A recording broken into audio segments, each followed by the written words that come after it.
Los fármacos de bloqueo hormonal que se están administrando a las personas con disforia de género que se manifiesta en la etapa adolescente o preadolescente tienen como función, se están utilizando para detener el proceso madurativo del adolescente, mediado por hormonas. El proceso madurativo del adolescente que afecta a su cuerpo, a su sistema metabólico endocrino y a su sistema nervioso, muy importantes, su cerebro, está mediado por hormonas.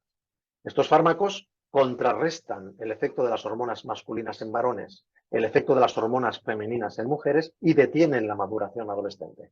Cabe decir que estos fármacos no están autorizados para este uso. Son fármacos que se usan en casos de pubertad precoz.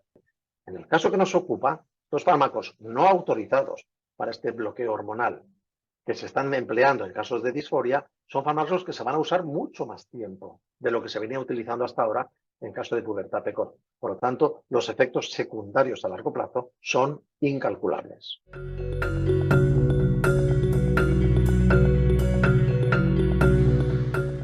Las consecuencias del bloqueo puberal afectan a las dimensiones física y psicológica de la persona. La dimensión física, estructuras anatómicas, desarrollo de los genitales, crecimiento de las mamas, vello facial, vello en el cuerpo, anatomía, estructura ósea, es decir, caracteres físicos que van a ser modificados porque no dejamos que las hormonas puberales hagan su trabajo. Primera cosa. Además, hay problemas metabólicos ligados a las secreciones endocrinas, reacciones bioquímicas del organismo, que tienen también una regulación hormonal. Si bloqueamos las hormonas que están detrás de estas regulaciones, vamos a tener problemas en el futuro. Sabemos que estos tratamientos pueden dar complicaciones de tipo óseo metabólico en el futuro. La propia esterilidad que pueden provocar, el bloqueo en el desarrollo, no solo de los genitales y de los órganos sexuales, sino de todos los sistemas hormonales que van a permitir que, llegada a la pubertad, esa persona sea fértil, el bloqueo de estos sistemas puede provocar una esterilidad de por vida. Y el último de todos, que para mí es el más importante.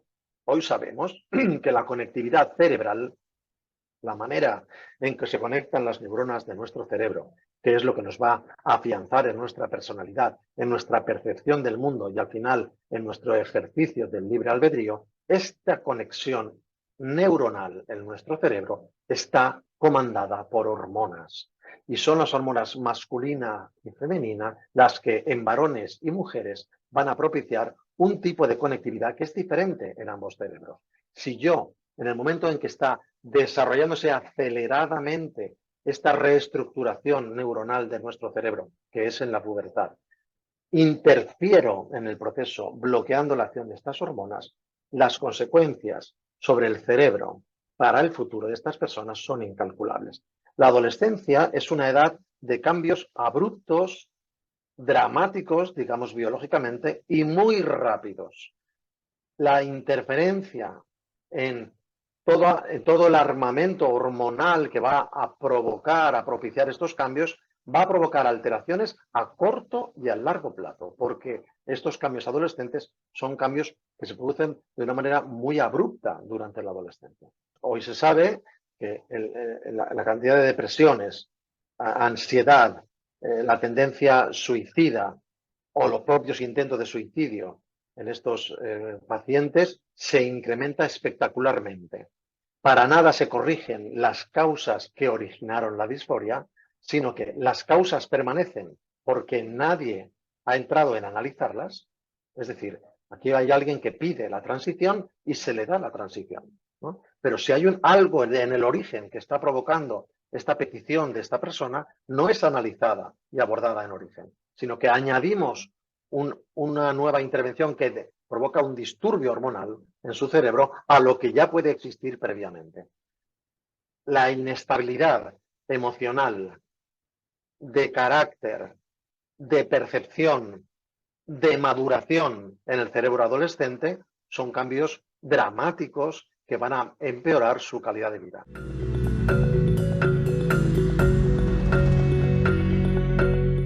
Los problemas de percepción de la propia realidad biológica por parte del adolescente, es decir, reconocer que soy un varón y que me acepto como varón, es un proceso que requiere maduración. Este proceso se acaba de completar al final de la adolescencia. Estamos hablando de 18, 19, 20, 22 años. Si yo bloqueo el proceso de maduración adolescente, no estoy dando oportunidad a la biología del individuo en cuestión para que de manera natural la maduración de su cerebro le conduzca a una identificación y una aceptación de su propia realidad biológica. Estamos echando leña al fuego. Es decir, un proceso de desequilibrio que es frecuente, de dificultad en la aceptación de la propia identidad, que es frecuente en la adolescencia, en todos los adolescentes. Y este proceso de dificultad, de inestabilidad, de no aceptación, de rechazo de uno mismo, este proceso que se da en prácticamente todos los adolescentes, tiende a mejorar a medida que se va produciendo el proceso madurativo adolescente. Lo último que tendría yo que hacer cuando aparecen estos desequilibrios es bloquear el proceso que me va a conducir de una manera fisiológica a una maduración que le ayudará a completar este proceso de identificación y de aceptación de la propia personalidad.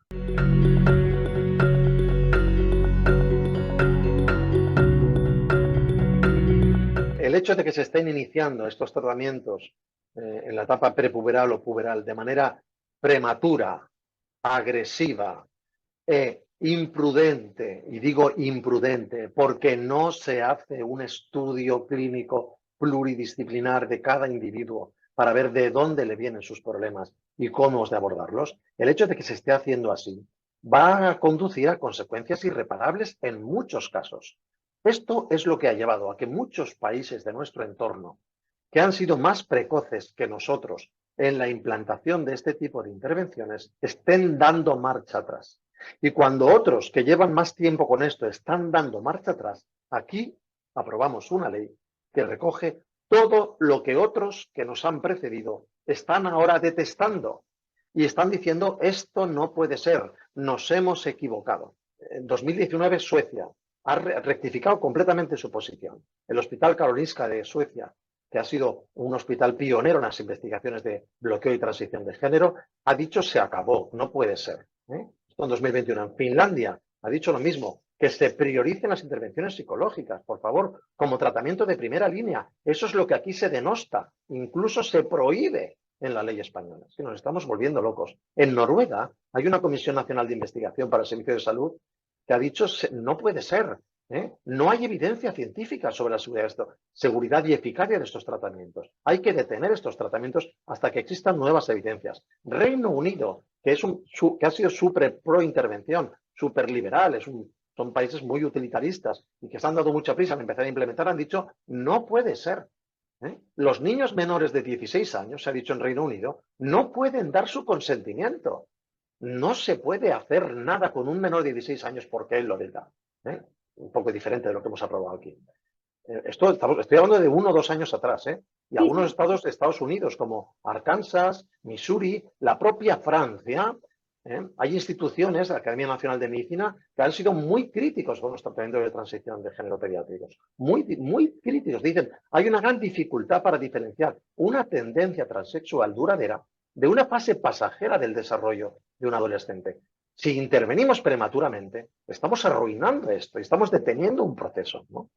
En fin, Australia inclusive, muy influido por el entorno anglosajón, también hay un grupo de psiquiatras infantiles, de pediatras y de médicos de otras especialidades que han alzado su voz y han dicho, no, estamos inquietos sobre estos tratamientos en niños. Hay una gran presión ideológica, estamos haciendo lo que no debemos hacer. Esto es Australia, septiembre de 2019. Y el propio Canadá, en Canadá se ha pedido una revisión exhaustiva y equilibrada de la legislación propuesta. Es decir, Canadá, hay dos corrientes, una que es pro-intervención, pero está creciendo una intervención, un tipo de intervención que busca alternativas no invasivas. Alternativas no invasivas. Es decir, no les hagamos daño. Vamos a acompañarlos, vamos a estudiar qué les pasa, pero no les hagamos daño.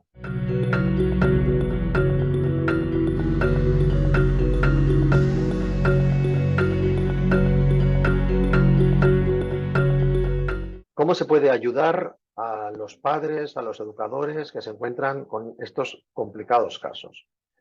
varias cosas. Primera, la persona que sufre esto es una persona que necesita ayuda. Necesita ser acogida, escuchada, aceptada y acompañada. Es muy importante. Primera cosa. Segunda cosa, adoptar siempre posturas prudentes. Hay un principio fundamental en el ejercicio de la medicina que se llama primum non nocere. Primero, no hacer daño. Es lo primero que tiene que tener una persona que interviene ayudando a otros. Lo primero es no hacer daño. No sé lo que tengo que hacer, de acuerdo, pero lo primero que tengo que tener claro es que mi intervención no tiene que causar daño, porque si causó daño, dejo a la persona peor que estaba cuando yo la cogí.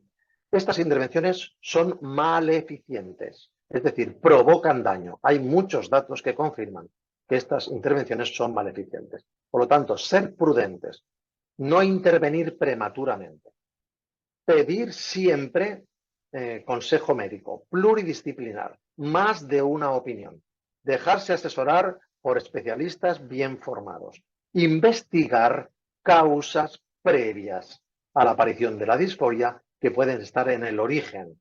Es muy frecuente entre los jóvenes que manifiestan disforia que hayan existido abusos en la infancia. Esto es muy frecuente.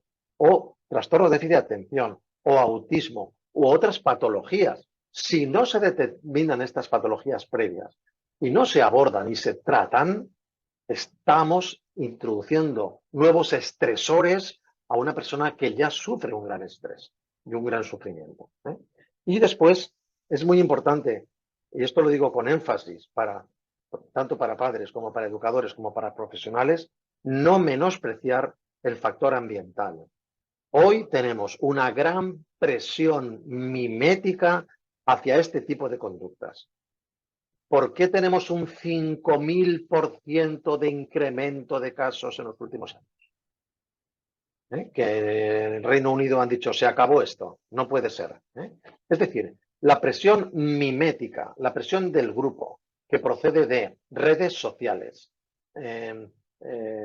gobiernos, entidades de educación, Organización Mundial de la Salud, donde queráis, hay una gran presión para normalizar estos procesos de transición. De tal manera que a muchos, yo lo sé porque a nosotros en el Observatorio de Bioética de mi universidad nos llegan muchas consultas de este tipo. O sea, ha llegado una psicóloga al centro de mi hijo que está sufriendo una crisis adolescente y que le ha dicho, ¿no será que tú esta crisis adolescente que la tienes porque en realidad eres una mujer en el cuerpo de un niño? Y si hacemos la transición se van a resolver todos tus problemas. Esto no se puede hacer. Esto no se puede hacer. Aparte de que es un error, esto es una manipulación de un niño que no puede defenderse y que a un adolescente que sufre y tú le prometes que si le haces no sé qué va a dejar de sufrir, el adolescente va a decir que sí. Entonces estos adolescentes cuando dicen que sí y empieza el conflicto con las familias, con todo el mundo, al principio, entonces, esto es interesante, cuando logran la transición o el comienzo de la transición o el bloqueo, se sienten muy satisfechos, que es cuando acuden muchos estudios a analizar las consecuencias de estas intervenciones. Van en el año o en los 2 años siguientes a efectuar esta transición, a preguntarles y se sienten muy satisfechos porque han logrado contra viento y marea algo que les han prometido que va a ser su salvación. Pero si a estas personas las seguimos durante el tiempo y esperamos a que empiecen a manifestarse las consecuencias negativas de estos procedimientos, vemos que su índice de satisfacción decrece espectacularmente, porque empiezan a cosechar las consecuencias de una mentira, de algo que se les ha prometido y que no era cierto.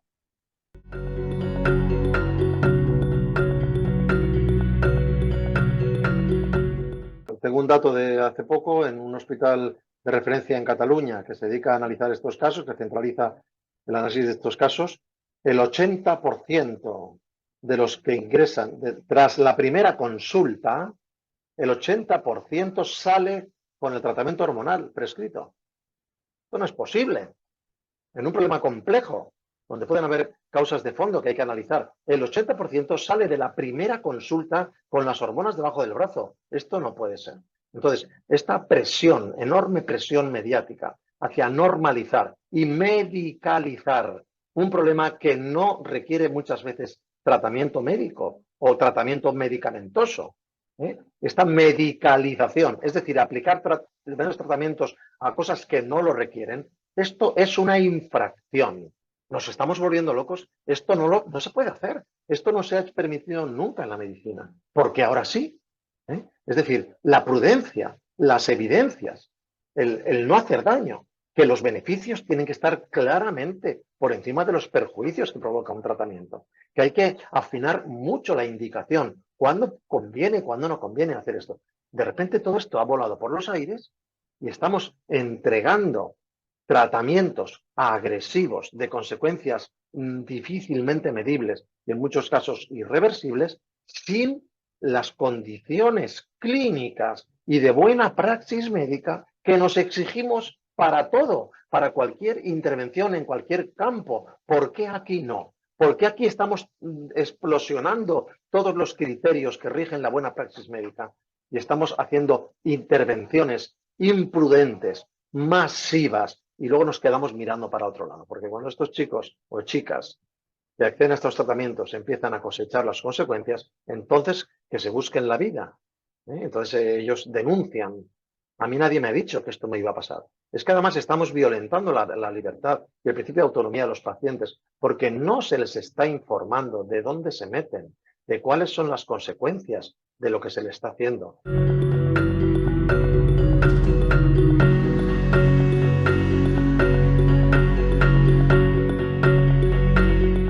El cambio de sexo no es posible. Esto lo digo aquí y lo digo en todas partes donde se me pregunta. Se puede cambiar el aspecto, la apariencia, el comportamiento, todo eso se puede modificar, pero el sexo no se puede cambiar. Hay más de 6.500 genes de nuestro genoma ya identificados que se expresan de manera diferente según el sexo. Y esto no se puede cambiar.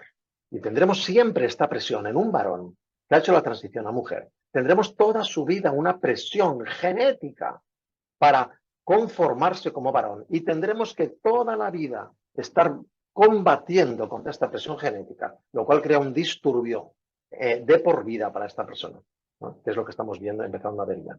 Por lo tanto, es multifactorial. El primero es la ideología, que falsea las realidades. Claro que hay componentes económicos detrás. De hecho, hay fármacos que se utilizan por pacientes hormonales que son necesarios para tratar patologías de toda la vida y que están escaseando porque se están dedicando muchas unidades de estos fármacos a tratar cosas para las que no están autorizados estos fármacos. Y otros que sí que los necesitan para sus patologías están encontrándose con déficits de algunos fármacos porque los estamos utilizando mal. Pero además de estos dos factores que he citado, hay uno más. También hay grandes intereses de manipulación demográfica, y esto no tenemos que olvidarlo. Todos estos procesos de reconstrucción del sexo de la especie humana conducen, no se olvide, a la esterilidad. Nos alejamos del patrón fisiológico que necesita al varón y la mujer diferentes y complementarios, que son de cuya conjunción es la única manera de obtener la vida, ¿no? Entonces, hay presiones demográficas también, de control de la población, que están detrás de todos estos movimientos. Y esto la OMS lo ha dicho sin sonrojo ninguno. Hay que promover políticas de contención de la población. Por eso se promueve la contracepción a todos los niveles, se promueve el aborto, ahora reconocido como un derecho a matar al hijo, sin ningún problema, y ahora vamos a promover intervenciones sobre las personas que las detraigan de su capacidad reproductiva, ¿no?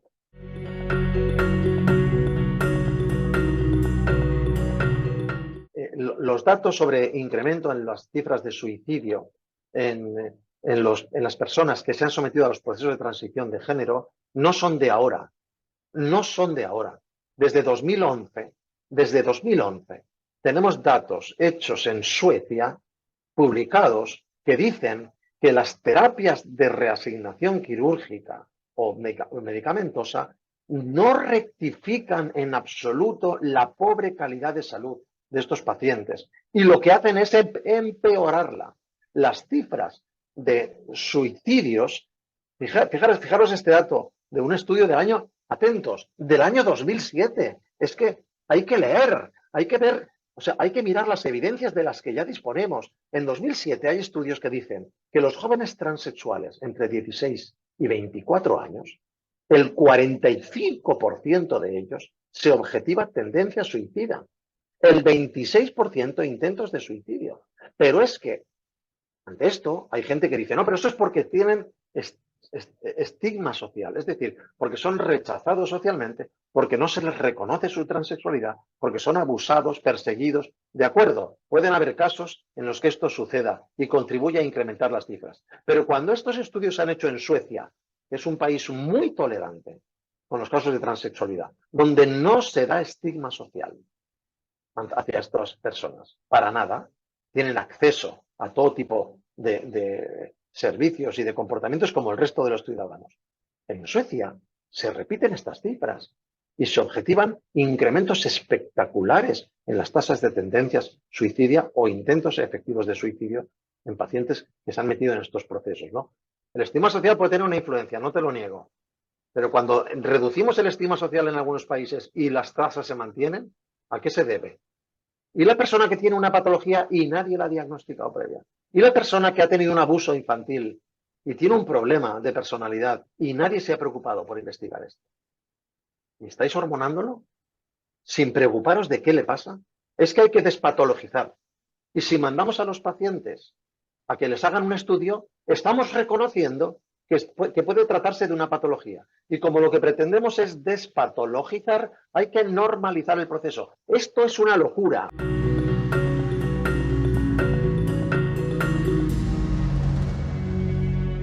Hemos de preocuparnos verdaderamente por aliviar el sufrimiento de estas personas.